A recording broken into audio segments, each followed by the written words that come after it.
Sejak tanggal 23 Oktober 2019 lalu, Ditlantas Polda Sumsel menggelar operasi Zebra Musi untuk menekan pelanggaran yang dilakukan oleh pemilik kendaraan, baik roda 2 maupun roda 4.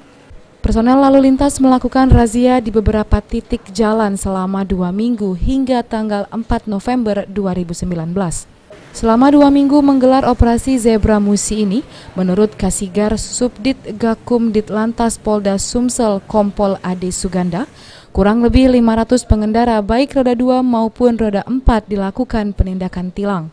Pelanggaran masih didominasi oleh pengendara roda 2 yang tidak dilengkapi surat kendaraan dan tidak menggunakan helm, serta tidak melengkapi komponen kendaraan sesuai standar. Kami dari Direktorat Lalu Lintas sedang melaksanakan operasi Zebra di hari yang terakhir. Di hari terakhir ini jumlah seluruh tindakan hampir 1.500 penindakan dengan tilang. Itu dominasinya apa? Dominasi untuk pelanggaran masih tetap oleh sepeda motor R2. Jadi pelanggaran-pelanggaran kasat mata masih banyak masyarakat yang tidak menggunakan helm, kemudian juga tidak melengkapi SIM dan STNK, dan tidak melengkapi komponen pendukung daripada kendaraan.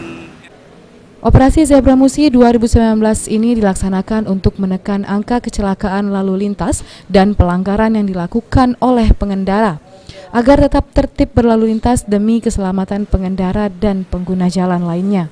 Pengendara juga dihimbau untuk tidak menghindari razia yang dilakukan petugas dengan berbalik arah karena akan membahayakan keselamatan.